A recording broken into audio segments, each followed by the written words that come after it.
Ready, Fitz? Yep. Hello everybody and welcome to the Celtic Unrestricted View podcast. My name is Ryan Clifford. Well, it's another big game ahead this week. This is Tuesday of recording. The Hearts game is Wednesday night at Tynecastle against myself, Ryan, JP and Sam again in this episode. Well, Sam, obviously Alloa, good result in Scottish. This game is a totally different game. Away to Tynecastle.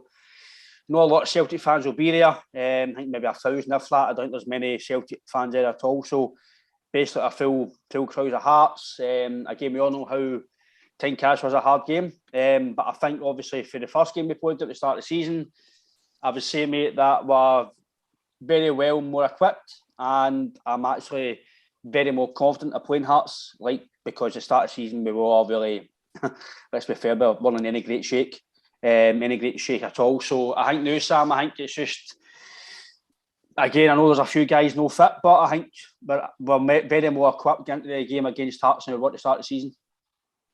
Definitely, because as you say, we weren't very equipped at all. We were obviously lacking players that were injured at that point.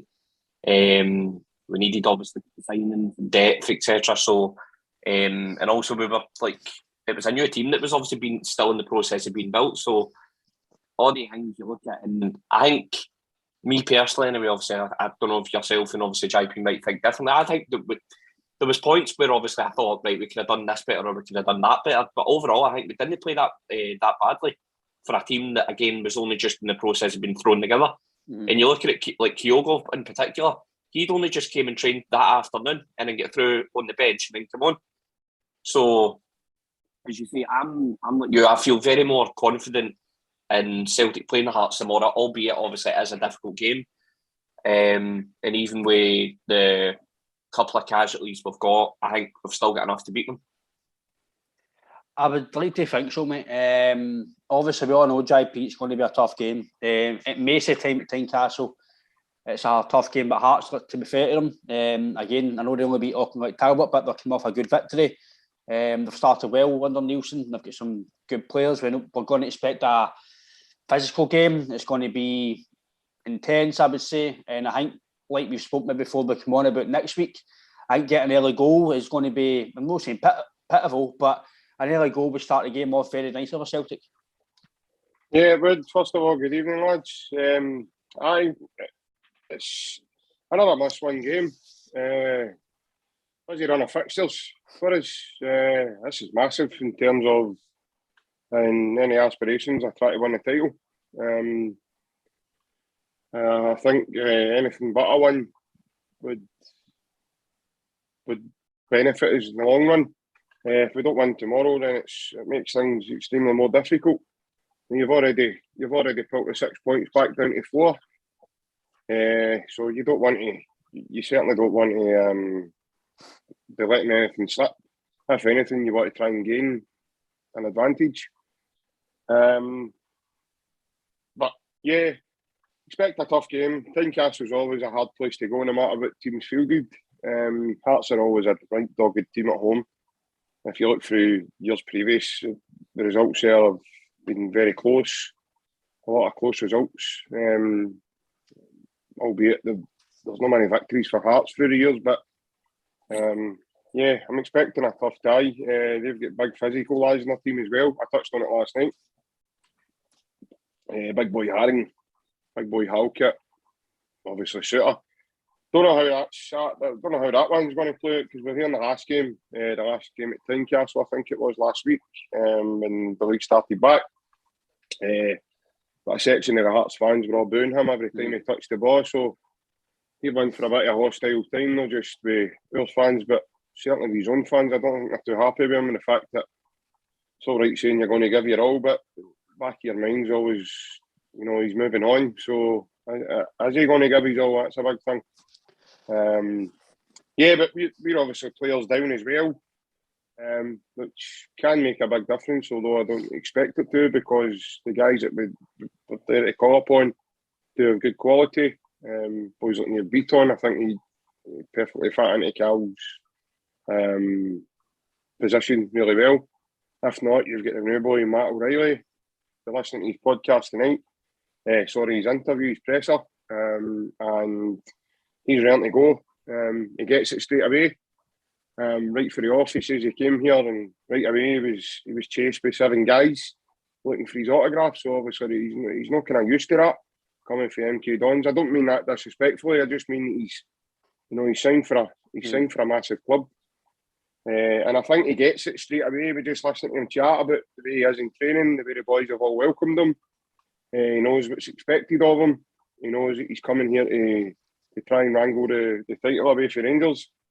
Obviously, his previous coach, Russell Martin, I think he filled him in a few things of what he has to be ready for playing a club the stature of Celtic. So, yeah, you could tell that he's chomping at the bit. I think he's ready to go. He's played enough games this season for MK Dons for him to certainly be physically ready, should I say. But yeah, Giakoumakis, another big opportunity for him, in my opinion. Obviously, Maeda and Kyogo are going to be missing. So, yeah, it was also good to see him get 90 minutes against Alloa. That'll do him a world of good. As far as I know, he's training really well. And it was good to hear Ange speaking about the dedication he showed when others get a week off, when the break happened. He was one of the ones, along with James Forrest and Chris Julian, who dedicated themselves to turning up at Lennoxtown every morning to kind of do a mini pre-season to be ready for when the rest of the boys come in. So that was good to hear. It's good. That's a good attitude to have, and that's what we want. We want guys who want to be there and want to show what they can do. But yeah, overall, mate, I'm looking forward to the game myself. These games are always good to watch on, and sometimes they're good to be at, but unfortunately I don't have the privilege of going there tomorrow, but I'll certainly be watching on in Sky Sports. Yeah, mate, it's like you say, it will be a physical game. Obviously McGregor missing, Gucci's missing, so obviously Rogic and Maeda and Kyogo, so I would say you're missing guys, but I think the difference maybe if Hearts are missing guys, they might not have the quality to bring in. I say now that we've got the quality to come in. You've got a guy who is, like you say, Giakoumakis, top goal in Holland last year. He can come in, no bother at all. If you've got Jota fit now, Abada, Forrest, even if you might include Mikey Johnson in there as well to come in and play, you've still got Beaton, McCarthy, Hatate, Riley. So I think you're definitely more advanced than you were, obviously, for the start of the season, and more equipped to obviously play against them without any injuries. So, but obviously on the guy O'Reilly, I was actually in a tour today to Celtic Park, and Guy Martin, I think some fans will know who he is. All Guy Martin is actually a very good tour guide. He was saying that Joe Hart was on a tour. I didn't know this. Joe Hart. He says the players got off their tour before they sign and whatever else. And like you say, O'Reilly, but it seems that he gets it already and also how big it is. He says Joe Hart was actually, he brought his family in, his kids, his wife, and he says he brought his family in and through a tour. And he says, he took in every single word. He was asking questions. He says he gets it. He says this isn't. He says see what he done against Alloa and what he does on the park. He says that's no him putting it on. He says he was asking me everything in the tour. He was wanting to know about the history, Willie Maley, Jock Stein, and he says he kind of regrets that he didn't come a few years ago if he could have. He says this is how big Celtic is. So that's a guy who's done it all at international level, Man City, the lot, and he's come here and he's like, wow. He says, and so it's just a bit on obviously Matt O'Reilly. I'm guessing he might get that chance to get a tour. And again, the guy O'Reilly, I was actually talking to my old man today about him, Sam, and I don't know much about him either. But he says, Ryan, I've actually looked at his stats, I've looked at his gameplay and whatever else. He says he's basically a carbon copy of Rogic. The same style of play, he glides past people, he's creative. He says, so he might be just, if Rogic does go maybe a year or two, he just steps in and basically he's just, Rogic isn't away anymore. He's a young guy. I don't know if he'll play tomorrow. Again, I know it's for me, Sam, I think it's a hard game. But again, like I said before, the Hibs game, when Hatate, Maeda and that were in the lineup, it's a sort of game where it could be for Hatate and Riley to go on and go, there you go, shows what you're made of, because there's no better stage at Tynecastle under the lights on Sky Sports, making your debut. There's no better, apart from obviously playing Rangers or a European game, but it's a big game in Scotland to make your debut. No, definitely, because sorry, excuse me. And he's obviously his interview. He got asked. He said obviously with the injuries to Gucci and obviously McGregor, he said, "Do you think this is an ideal time for you to try and cement your spot?" And he said, "Obviously, it's not ideal, which it isn't for your teammates and colleagues to get injured and obviously suffer really bad injuries. But it is time. It could be my time and obviously other people and whatever to cement that." So. And as you say, apart from obviously European games, Rangers games, etc., probably one of the biggest games in the Scottish calendar, you could make your debut. Going to a hostile atmosphere at Tynecastle and obviously making your debut and possibly putting on a great performance. So to me, obviously, I don't know much about him either because obviously it was, as we all know, it was just like a spring out the blue transfer. I know he's very attacking midfielder, but to me, he looks as though, I could be wrong in this, but it looks as though he's got that ruggedness about him as well, where he looks capable of putting in like the dirty side of games, tackling and obviously stuff like that. But if obviously your old man's saying that he looks as basically a carbon copy of Rogic, then if he gets anywhere near Rogic's ability and what he's done, then I'll be more than happy to watch him for the foreseeable, obviously, however long we end up keeping him. I think I'm only going by obviously Twitter. I think most people these days get a lot off Twitter, and a lot of MK Dons fans, IP, are kind of very sad he's away. They're basically saying he's been one of the best prospects I've had in a long time. He's been hitting every stat in the league. He's been probably the best player in that League One. So I was always one, before we signed the guy, Tony, I was thinking if you're going to sign a guy for League One, they've got to be decent value. At the time, £10 million for Tony, I was like, you can't pay that for League One forward. You just can't. It doesn't make business sense to me. But then obviously I found out we paid for Yeti, and then obviously found out Tony was only £6 million, blah, blah, blah, blah, we all know the story. But for £1.5 million, plus maybe add-ons, it might be 500 grand, or it might be obviously bonus related and whatever else. For the sounds of it seems to be it's another gem we've got on our hands, JP. I think it is, Ryan. I've had the luxury of obviously when we were first linked to him and stuff like that. I done a wee bit of research on the lad, and I viewed some footage, and he looks a real deal. He's got a wand to a left foot, for what I can see. He's very good in tight areas. I think that's going to be key, especially up here on the smaller pitches. He doesn't get harried very quickly. When he's pressed with 2 or 3, he finds a way out. He's that type of player. He can, when your back's to the wall, and I like what he says as well, obviously, when he mentioned being back to the wall and he's pressed up to be, and he says, obviously, that'll probably not happen much here, but obviously he meant maybe European stages, and obviously when you come up against the bigger teams, elite teams, but he says he's the type of player, he wants the ball all the time, and it doesn't matter who he's playing against, they won't be phased. He'll play his game, and I think that's very important for his rank. Especially when it comes to, as I say, when some pressure's going to be on you. Especially when you give it to teams like Hearts and stuff like that, you need to be able to take care of the ball, and you need to do it well. And I think it's important to have people in the team that can do it. And he's certainly one of them. From what the footage I've seen, he just looks like a Celtic player. He looks like everything we require in our type of players. And not only that as well, I think it's his speed of thought. Mm-hmm. We spoke about this last night with certain players as well. He looks as if he's 1 or 2 touches ahead of what he's going to do when he receives the ball. Where's it going next? He's that type of player. He's always in the move, and he works really hard out of possession as well. Whenever he's asked to chase, and I think that's obviously why another one of the reasons why Ange's brought him, because his all round makeup just suits Ange's sort of Ange ball, as we want to call it. I think that just sums it up to a T. I think the way he plays, he's quite fast over a certain yards. I would say he's maybe a bit quicker than Rogic in terms of his speed. But overall, yeah, he's very similar. I kind of messaged the guy as well that I know, and I said to him, he just reminds me a wee bit like Ryan Christie. Mm-hmm. I can understand why that obviously people are saying he's similar to Riley McGree and certain other players that have been in the club and obviously we've been linked with. But yeah, I'm looking forward to. I think it's a game tomorrow that would suit him, right?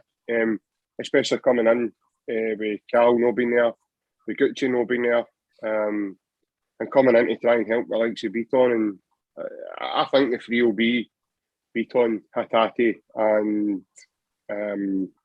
O'Reilly to give us that energy, especially away from home. I'd be shocked if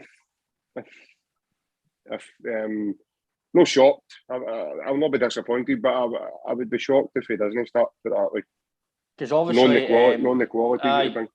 No, I've had that in my head as well, mate. Referee, because when it seems that I don't either McCarthy's no fully fit or Ange just doesn't think he suits his style, because he signed Hatate and he played him right in front of McCarthy. So, and when Beaton's fit, he's mainly playing in front of McCarthy. So, but I was kind of talking to my old man today about it, and I'm not really going to judge McCarthy this season.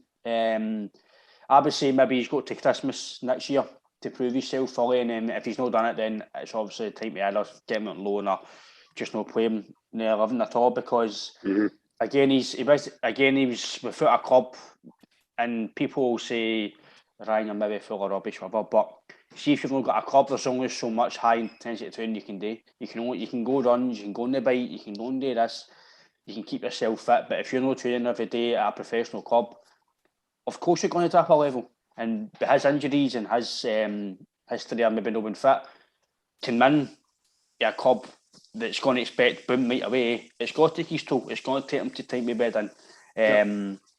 I think McCarthy's a decent player. Maybe should have signed maybe 3 or 4 years ago, maybe, but I think he's still a valuable option to play. I think he gets. Some people have given him a bit of slack when he's played, and I don't really think McCarthy. I don't think he's played a terrible game when he's come in. He's maybe made some passes. He's misplaced, but I like that because he's trying things. He's not scared to play a diagonal pass, or he's not scared to play a rifle needle pass. He's not scared to do it. So for me, I'm not going to criticise any player for trying things. It's when players don't try things.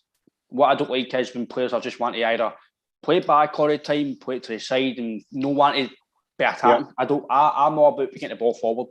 Don't get me wrong, when I played football, I like to just keep the ball. But see now, when I look at the game now, the game's got to be played in that half. And McCarthy, he'll keep the ball nice and tidy, but he will ping these balls. But I do agree with you. I don't know what you think, Sam, about Team Namora, but I think maybe O'Reilly, with the sounds of it, Hatate and Beaton might be the three that will play. I think for me, again, for Forrest is fit, I might play Forrest, but I don't think you can drop Abada. So for me, it'd be Jota, Abada and Giakoumakis, and I think the back four really picks itself. I know the Alston's done well, but I think it'll be Juranovic, right back. I think Taylor will be left, Starfelt and Vickers, unless Vickers is an issue because he wasn't playing during the week, then Julian might play, but I can't see the team changing much apart from midfield. Well, I was just going to say that. I was obviously trying to say that. I agree with him. I think I'll start again. I think the midfield three will be Beaton, Hatate, and obviously O'Reilly.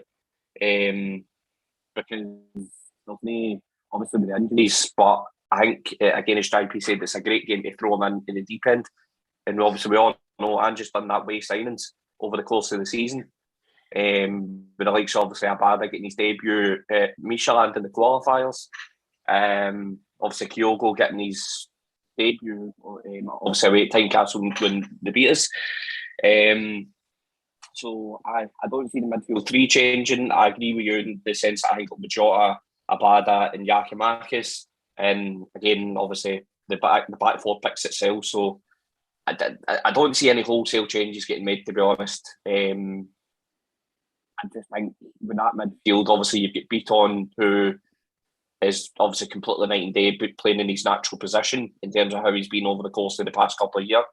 And as Guy P said, it gives us that energy. With obviously, you know what you get with Hatate now after one game, and obviously gives O'Reilly a chance to prove himself really in the absence of obviously the captain, Rogic, and obviously Gucci. I was just going to obviously when we were talking about O'Reilly, I actually read today that Borussia Dortmund were after him when he left Fulham. So it just shows you obviously the calibre of teams that were looking at him. So I know Chelsea. he obviously joined. Aye. So it just shows you the calibre of teams that were looking at him. Before, no disrespect to MK Dons, but obviously that's a couple of Europe's elite that were looking at a player like that.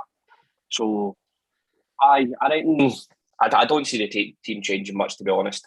Even with, again, the injuries and obviously players that are on international duty. So There's obviously... I wouldn't be too disappointed with the midfield three being obviously again Deaton, Hatate and O'Reilly. Because obviously JP's well with a guy like O'Reilly. He's coming from down south. League One, that's a battling league. Every game's a battle. So the guy's not going to come and just to be technical. He's going to know how to tackle. He's going to know how to battle. He's probably been to some of these wee shitty stadiums and whatever. So it's not going to be new to him. And obviously, I think he's actually rumoured to be either going to Norway or Denmark to play. Well, I think they're trying to get him to go full time international. So he's obviously wanted to come here and prove himself at international level as well. So when a guy's got that ambition, it's only going to bode well for Celtic. Absolutely, mate. And it was interesting what Sam was saying there, obviously, about the teams that he was linked to who were looking at him and certainly scouted him. Because Dortmund have already showed that there's obviously a market in England to be shopped at. You just, for instance, look at Jude Bellingham. Mm-hmm. That's a signing who's done really well since he's moved over to Germany. So that's actually not surprising that teams like that are looking at these guys because obviously the coaches over there think that they can bring these guys on another level, and obviously so can Ange. I think that's important as well. He's certainly a player that, certainly what I've seen, looks very capable. He certainly will add something different for us. Another one is missing for us is David Turnbull. Mm-hmm.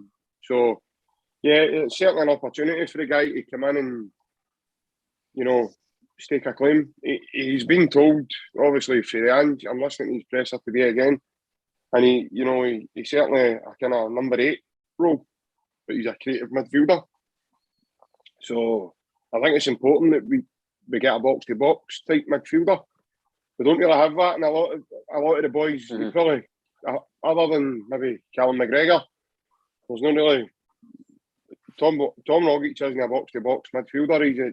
He plays a number 10, okay, fair enough, but he can't get up and down the pitch, up and down the pitch, up and down the pitch. He just doesn't have that tank. Hatate, obviously, he's only played one game. He showed real quality in it, but again, I think he's more in the final third. Mm-hmm. He'll do a lot of damage. But this boy looks as if he's got the legs to certainly get all over the pitch if that's what we require. I think that's pivotal. I think another one's is good for us as well, lads, is Big Chris Jullings now. Another option for us. He'll certainly be an option if fans should desire to change his tactics to maybe even go with 2 up front tomorrow night. There's always the option of playing James Forrest, but having Abada through the middle beside Giakoumakis, because Abada's proven that he can do that role, especially up at St Johnstone when he scored 2 goals.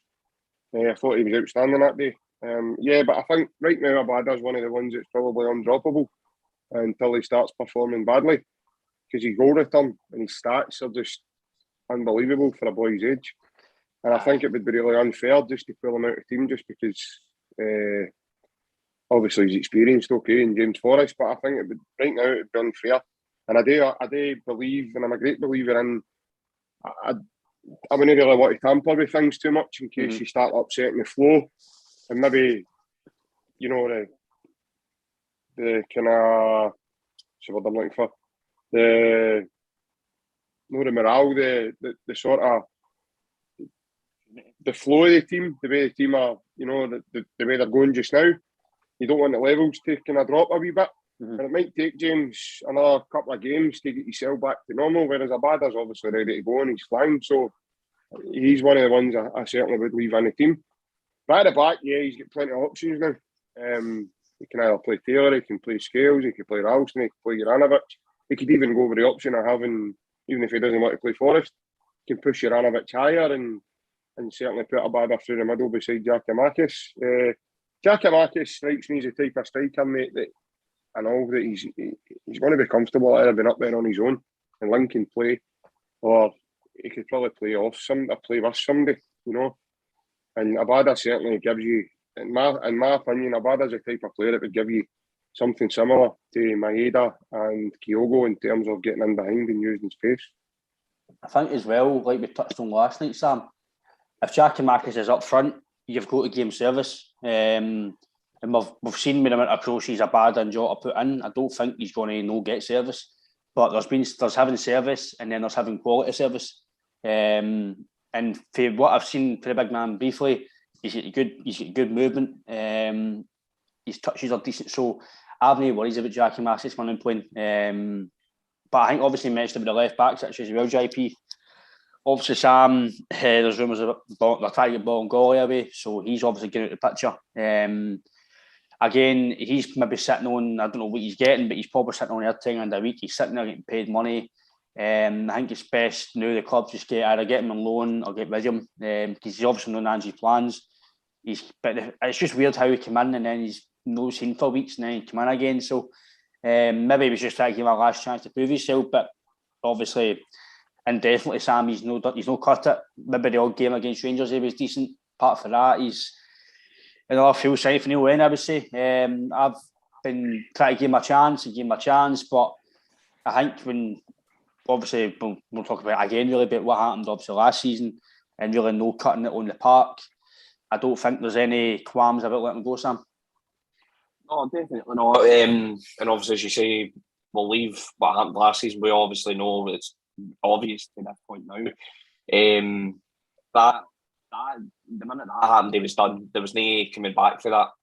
And I was talking about this last week. But I think the problem, him, Taylor, and not necessarily Scales so much, they all get compared to Kieran Tierney, or he wasn't as good as Kieran Tierney. So I think no matter who comes into that left back spot, they're always going to get. So that doesn't help them either. But excluding that again, the whole situation with Bolingoli didn't help. But I think it'd be in his best interest, and obviously ours is the club, or the club's best interest to either see if Andy will take him permanently or loan him out, because he's never going to play. And as you say, he's probably sitting on there £10,000 a week, sitting there collecting a wage. He's probably happy doing so. He's like, I'm not going to get used. So it's just a case of obviously who wants them, because obviously I'll quickly obviously touch on it, but we obviously seen with the Barkas thing with Sheffield United. They were obviously wanting them, then the minute we says cover it, the vast majority of his wages, they said no. So who knows if that's going to be a repeat of that. But I'd be happy, obviously, Bolly, but at the same time, as you say, he's had the odd game like 2 years ago, obviously, when he first joined, the game against Rangers, etc., where he looked good. Well, I think the game at Parkhead against Cluj, where we obviously, after the beat us, I think he was brilliant. Like, he played really well, but again, that whole situation where the COVID thing completely derailed him, and again, I think it'd be in his best interest to get punted.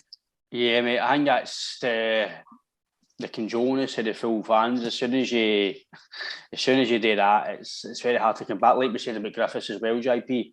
As soon as the fans boo you, you're done. It doesn't matter what else you do, you're done. When fans don't want you there, we all know 9 times out of 10, eventually you do get shipped out, or it doesn't go well for you. It doesn't go well with you for the rest of your time there. So, obviously on Barkas, JP, we all know if you sit.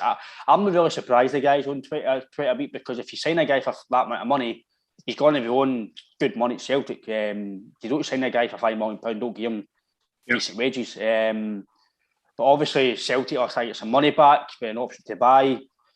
Obviously Celtic don't want it anymore. And that's maybe a time for maybe Ryan Mullen to come in, or the guy Toby to come in as well for the B team. He looks like he might be stepping up next year or two. So I don't think I'm still one of these guys that would like to keep him, to give him a chance, because I think there's a goal in him. I don't think he's a bad goalkeeper. I think he came at a shit situation. The full team was shit, not just him. Everybody was shit last year. He's came, like we've spoken about with John the other day. I said it on previous pods. He couldn't mingle with his teammates. He couldn't socialise. Yep. he couldn't get round to see Glasgow with COVID. He could do a lot of things, and people think that doesn't detriment. It does, of course it does. I've always said if the team spirit is good and you're part of your teammates, it's always going to benefit on the park.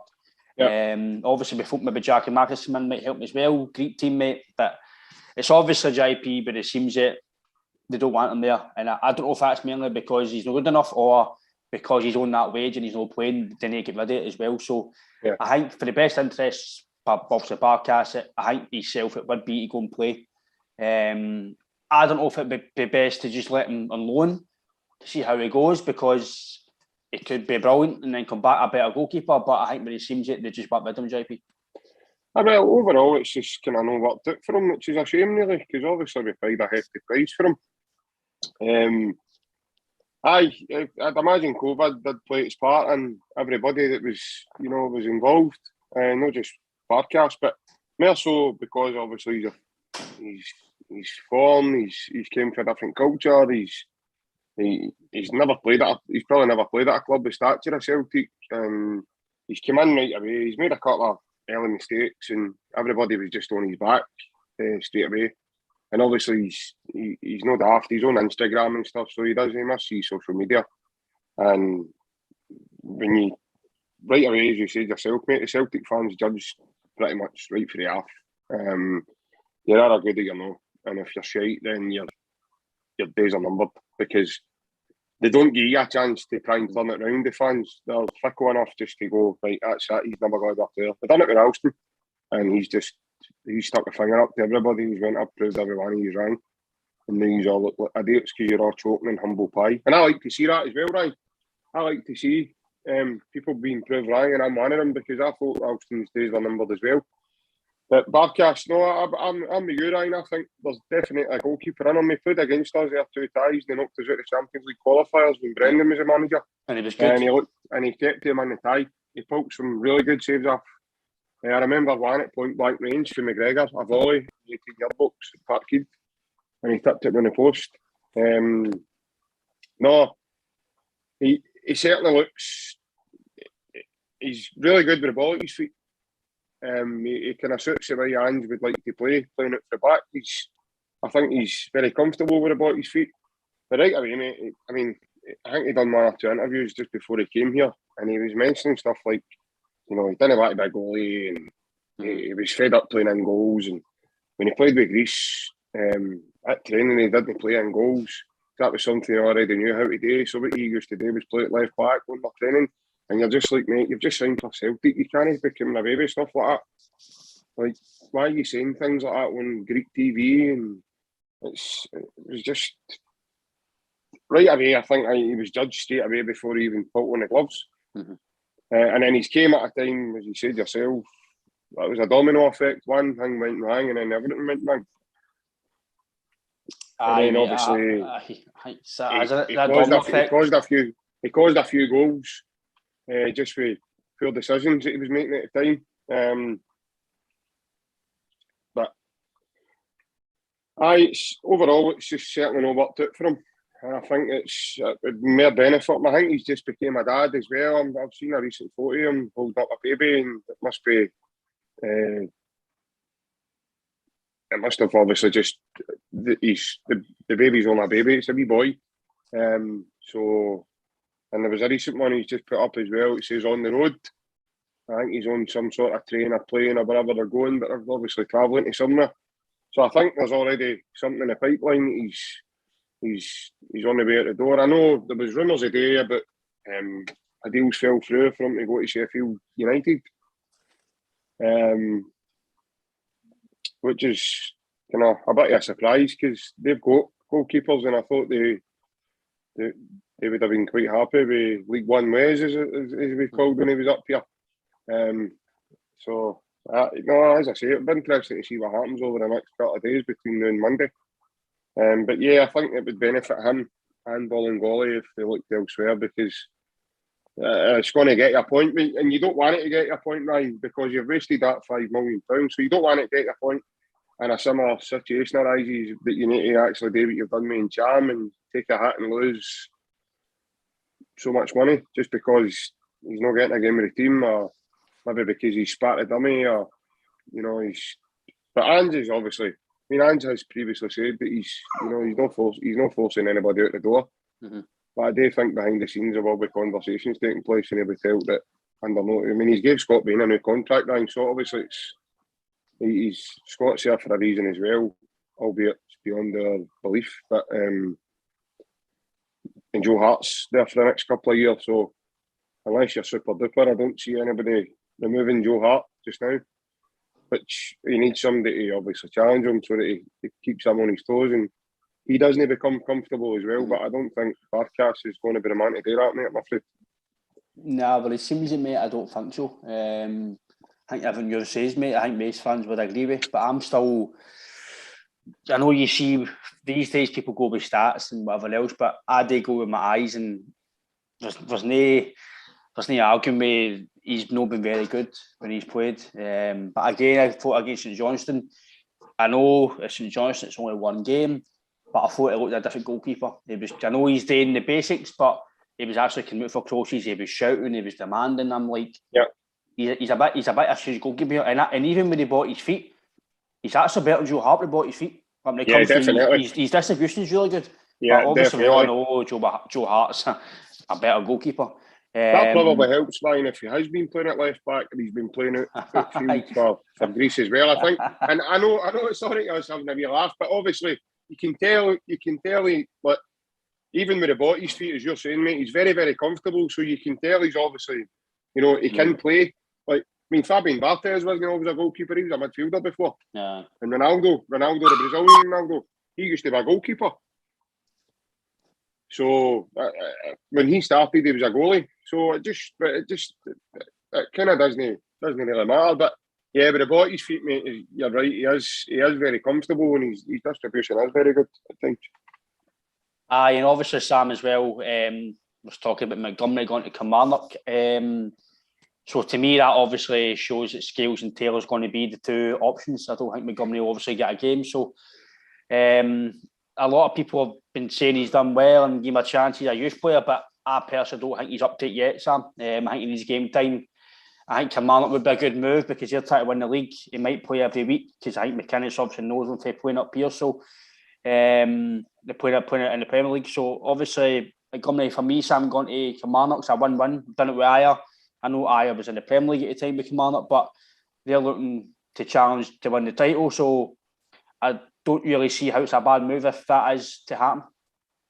No, definitely, and I agree. I think it'll be a great move for him because, as you say, he'll more than likely, no guaranteed, obviously, because you can't guarantee a starting spot unless you're really, really good. But more than likely, will play every week. It'll be similar to Celtic in the sense that obviously it's a team challenging for the title. It's obviously different levels with Celtic, but as I say, it's a team challenging for the league title. I don't think he's up to it yet. I agree with you. I think he was through in at the deep end because we had no other option, to be honest. What I do like about him, though, is that obviously with how, I don't want to say inexperienced, but with how little experience he's got playing at first team level, he's not scared to try things. He's not scared to run at players. And you've seen, like, one example anyway, was the passing that led the Jota goal against Ferencváros. Mm-hmm. The passing him and Jota played were phenomenal. So he's not scared to play out and again go at players, which, as you said earlier, I don't know if it's before the podcast started or during it, but I don't mind players trying things. Mm-hmm. Like, you've seen it at Ibrox and all, when he came on, he was running at the players, and that's players that have obviously got twice or three times more experience than he does. So I think he's got the raw potential. Obviously, he's very young, but I got to Kilmarnock under great manager, but a manager that's got experience playing with, or managing, one of the bigger teams in Scotland, obviously in Aberdeen. It's, as you said, it's a win-win for us. I don't see any downfall there, to be honest. He's had my experience in all, because he's not going to be happy sitting on the bench or going back to the B team, for example. So I don't see any downfall to it, to be honest. Can I agree with you, Sam? I don't really see there's any. I don't think any Celtic fans would disagree with. I do agree with you as well that I don't think yeah, he's up to it, but again, that comes with playing most of the time. For what I reckon anyway, unless you're somebody like Kieran Tierney's at Ulk, do you really come in and play right away? You need to go a loan spell, you need to bide your time. But Tierney, obviously, I think most fans were trying not to resort to that anymore because the chances of getting a Kieran Tierney through youth academies is 1 every 10 years or something. It's not going to happen every year. So, but I think JP's well on Montgomery. I think Ange is, for what I'm just seeing from my own eyes, the way he's going about his business, he's kind of getting rid of the guys who are inexperienced in a way, I would say, like the Montgomerys and guys like, but he's getting the guys, I think, who is going to play. But it seems that guys are not just got, I know we've said as well, you need a squad, you need a squad for our quality. But he obviously sees Taylor and Scales as the 2 left backs. Montgomery's not going to play if maybe a cup game or if I don't know bare bones. I don't know if I'm going to have maybe a recall clause in it. I don't know. But I think overall, I don't see any issue with him going on loan for 4 or 5 months and get a bit of experience and play football. Because let's be fair, he might be at Celtic and training with these good players, but if you're not playing every week, he's going to get inside. He'll get frustrated because he might feel that he should be getting more game time. Yeah, I think that's fair. Yeah, you're spot on, Ryan, but in terms of, you know, you're talking about Andy, you just need to look at the signings you've made, mate. Very little of them are development-looking players that are going to, you know, they're going to sign. I'll give you an example. Maybe Gordon Strachan signed a couple of boys who, you know, his famous saying was, he's for the future, he's for the future. Mm-hmm. Strachan stopped signing players for the here and now and started signing boys for like 5, 6, 7 years down the line. And we're like, no, we need guys for the now. Mm-hmm. You know, and that was apparent at the beginning of the season. And Ange just signed guys who have already made players to come in and make a difference to the squad right away.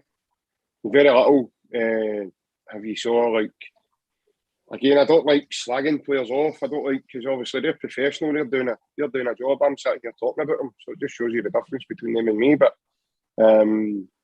there's no been a bio signing, a Klamala type signing, Marianne Sved type signing, a loan deal for, like, say, Ollie Buck, Timothy Weah, or a Marvin Comper type signing. Guys who just come in and steal wages and then they disappear. There's no been the loan deals that he's brought in. A lot of talk about they're potentially going to be staying on after the loan spell. A lot of loan spells Celtic have had previously. Very little have come back. You could maybe look at Paddy Roberts and Elyounoussi, who have extended their loan deal after the first time they were here. Out with that, mate, there's no money.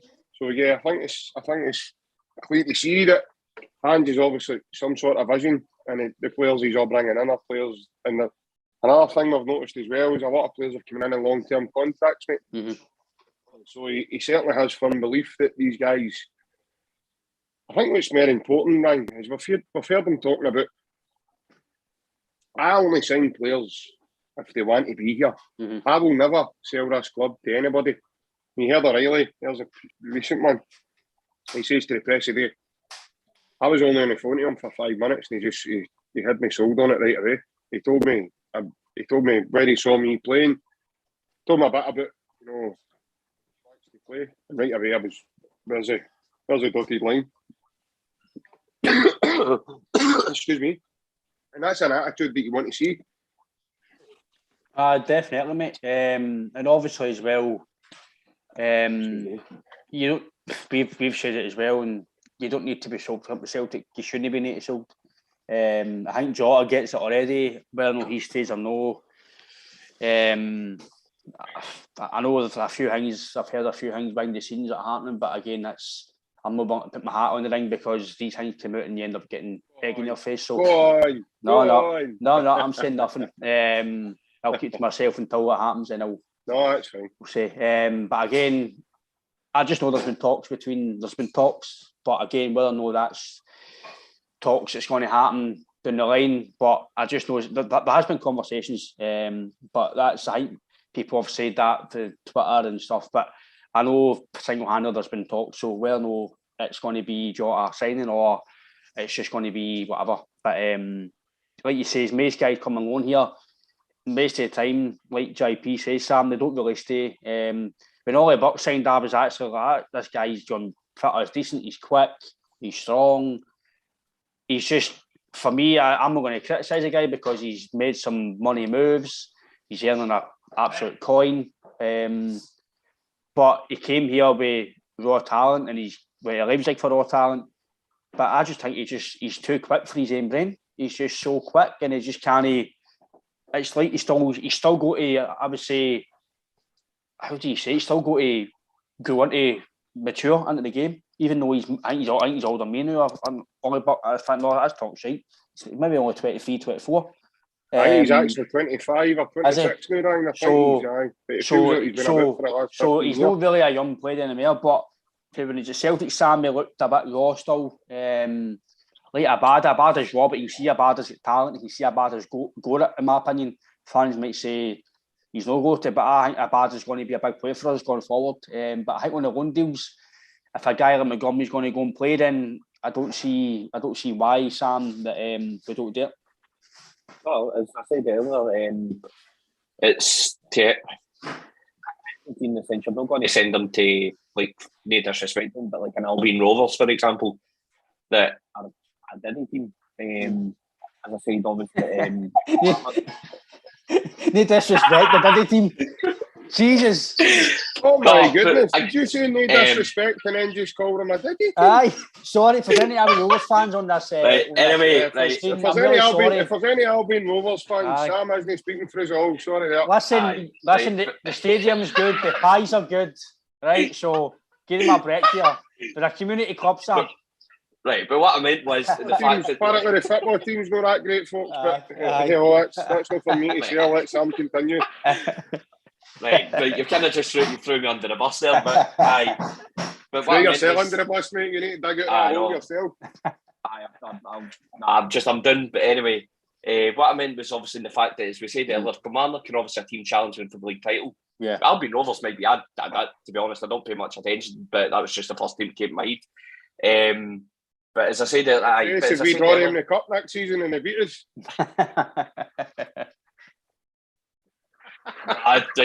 Cheers, boys. Cheers. It's been nice knowing you. Thanks for coming. Bye. But it's a team, like you said, it's a team in a similar position to us, challenging for the league title in their league. As I said earlier, I'm not comparing Celtic and Kilmarnock, but it's just in the terms of the concepts. But yeah, I don't see any downfall to him. Gone there, getting experience. It could. I'm not saying it's obviously, as I said earlier as well, there's nothing that's guaranteed, but he could turn into a cracking player by the time he comes back. So, and he can replace your obviously beloved Greg Taylor. So, it's a win-win. No. But I'm not having it. He just gave him a 5-year contract. No chances of replacing him. No way. I'm starting to make Ryan get a wee bit angry. But I don't care what Ryan says. It's not happening.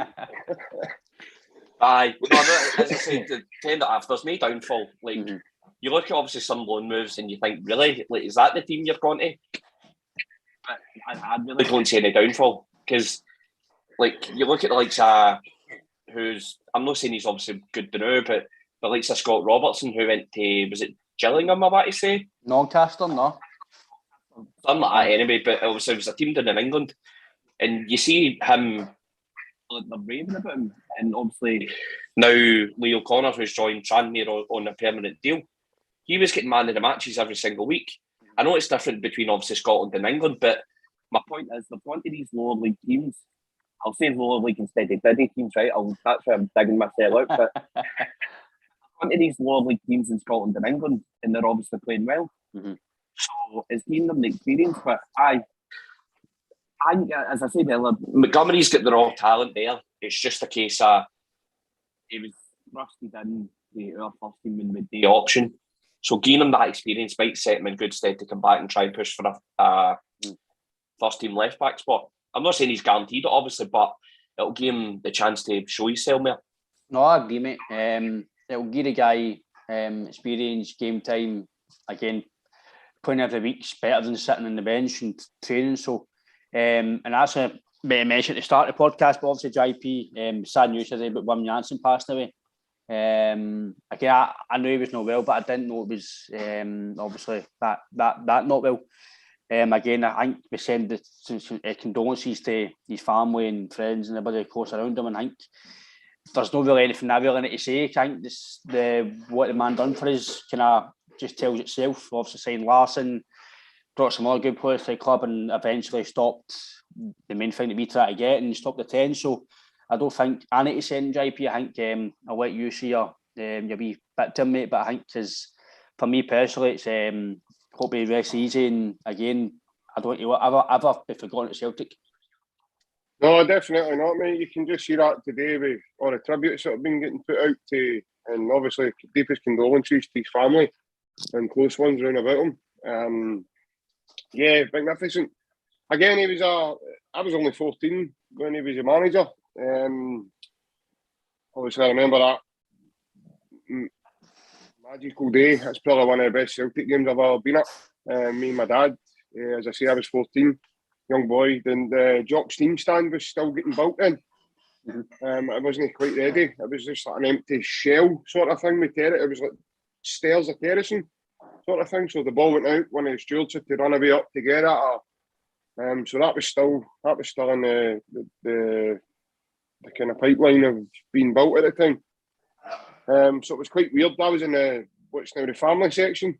I was in that stand, which I would only call that the husband lines because I've only known it as that, like growing up kind of thing. So, but I was in that stand behind the goal. It was what my uncle actually got us into the game. And me and my dad, we waited outside for so long.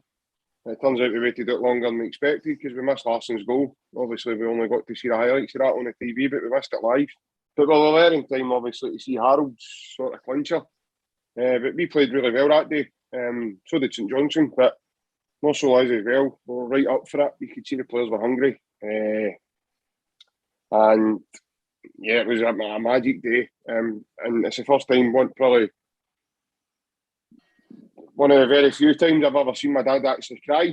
My dad had tears coming down his face when the full-time whistle went. And I remember at 14, I didn't really know, I didn't really feel like the emotion that my dad did. Obviously, I do now, obviously.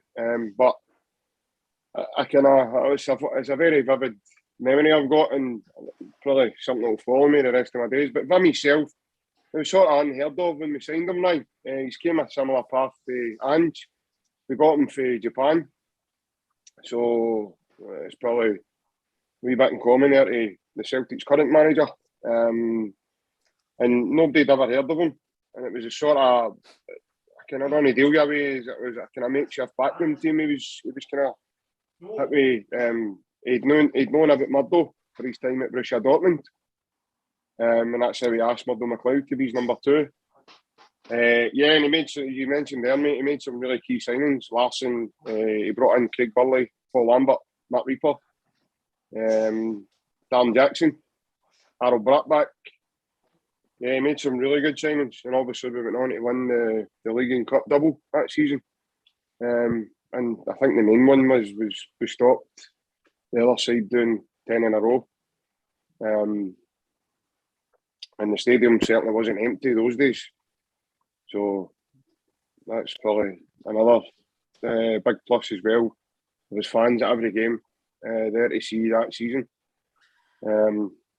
People for the other side will say they threw it away when they get beat with Kilmarnock, but we were really good. So I think we had a point deficit at one point of 13 points that season behind them. We really had to play catch up. And I think what really set the header alight for us that season, Ryan, was when we beat them at Celtic Park 2-0 at Christmas time, around about the festive period.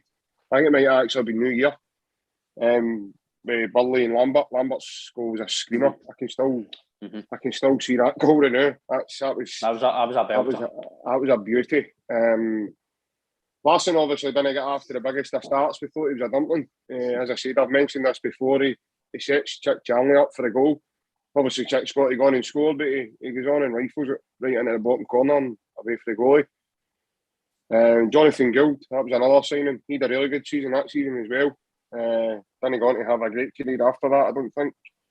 Kind of became a bit part player after Lynn Jansen, but yeah, it was a kind of Celtic finished the season and we went over to Portugal to play Sport Lisbon. It was part of the George Cadetti deal. And it was when we were over in Portugal. Ventured through, and I think Vim had told the players then that he was leaving. I think everybody was shocked. I remember the headlines in the papers and stuff way back then. And everybody was totally stunned. But again, I think that was there was a lot of interference between Fergus McCann and Jock Brown. And Vim wasn't getting everything he, excuse me, everything he wanted, because there was rumours a way back then. I don't know if maybe your dad will remember why. There was rumours a way back then that he wanted to bring Big Pierre Van Hooijdonk back to the club. I think John Collins was still playing. I'm sure he was rumoured to be coming back as well. And there was the guy who used to be with Dortmund, good friends with Paul Lambert, Karl-Heinz Riedler. He was rumoured as well. I think that was a kind of market Vim was looking at to take Celtic on a level to maybe get into Europe and maybe do something there, but it just wasn't to be, obviously. But he'll be remembered for all the right reasons, in my opinion, Ryan. And he was good to hear speak as well. He's a bit like Ange as well. He was a kind of straight shooter. But he was a bit more defensive minded as a coach. We done a lot of teams in the counter because we added good pace to the team. Like Darren Jackson was fast then as well. I remember that. They had Jackie McNamara. They had Tosh McKinley. Left back, he was flying. He had a great season. Young Phil O'Donnell, Simon Donnelly. They were a good, we had a good make-up then, and they were a good side. Tom Boyd was a lot younger and fitter then as well. He played a big part in that season. Enrico Annoni, he was outstanding. Alan Stubbs and Mark Reaper were absolutely devastating together. They were solid. It was overall, it was a good season. Craig Burley added a lot of quality to their midfield, as did Paul Lambert. They two became really pivotal for us that season in terms of what we wanted to do, and then obviously Henrik, after he got over his nightmare start of giving the ball to Chick Charlie, and then it was the week, I think it was a week and a half later, we played FC Tyrol at Celtic Park. We beat them 6-3. We didn't get off to a great start because Larson scored an OG. One of his magnificent 7 headers that we're always used to seeing, but he actually put it in his own nets to be clearing it. But I blame his dreadlocks. I think maybe it came off on his locks and sort of went past Big Gold. But that's another story. But then he obviously went on to be the player who he was, and it was just magical. And to pay 650,000 for a guy like that was just, you'll remember that for the rest of your days, along with like 300 grand for your Lubo Moravciks and stuff. So yeah, it's all about good recruitment. But Vim will be remembered for a lot of really massive and really good reasons, mate. Yeah, mate, I think everything you've said there is spot on. Absolutely, you've basically said everything I've seen myself, because obviously, Sam, again, I was a bit younger back then. I can briefly remember, but I can't, like JP, I can't say the emotion there. I can't remember everything. I think I was maybe only 5 or 6 or something, so I can't really comment on it much. But obviously, you read the history about Wayne Jamson and what he done at the club and what he done previously as a player and what he could have done. Like JP says, he's not the first manager to be influenced with other stuff. I don't think he'll be the last. But again, overall, it's a Celtic manager, Sam, and I think he'll be remembered. He is, let's be fair, he is a legend because of what he done. He's top the 10, and like JP says, Sam, he brought in some cracking players, lifted the squad, the morale, and kind of started the ball rolling to get Celtic back to where we are today.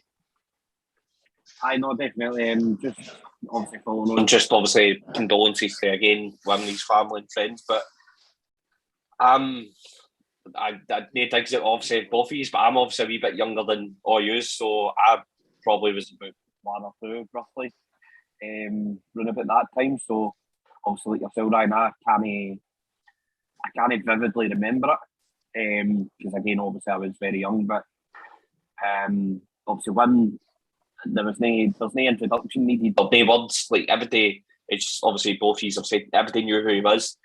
There's no explanation needed just to explain what he was like. At the time, Sam, a lot of people didn't know who he was when he signed. When he came to Celtic, everybody, the headlines in the papers every back then was Vim who. Aye, no, definitely, and it's obviously JP said it's follows a similar path to what Ange's done. So, but going on obviously again what he done, I know it's some different times then to now, but you very rarely see a manager come in his first season starting a dominant team like Rangers were back then obviously winning the 9 leagues and then obviously stopping the 10 and winning the cup double. You very rarely see that in world football. So, as both of you have said, he'll be spoken about for all the right reasons. He's a club legend, and obviously the signings that he brought in arguably one of the best players to ever play for obviously our club. So it's I've got none but again obviously looking back in the history and whatever, nothing but positive things to say, and he'll obviously be remembered forever. Yeah, I mean, I think that's the thing. We've all been remembered for basically as long as Celtic exists and as long as we're alive. I think the guy will always be remembered. I just thought I had to get it in because it's something that I actually heard it while I was on the tour today. I didn't know until I heard it on the tour, so it's a wee bit of a shock. But again, condolences to his family and friends, and again, the Celtic family will obviously be there to support his family because that's the kind of club we are. Again, I don't know if there'll be a minute silence tomorrow at the game, but I know there might be something from the fans tomorrow to remember them. I like to think so. But obviously tomorrow's game, JP, what's your last thoughts on the game and predictions for tomorrow? Predicting a similar to what we saw the previous games when Celtic have played. I'm predicting us to be up and at it.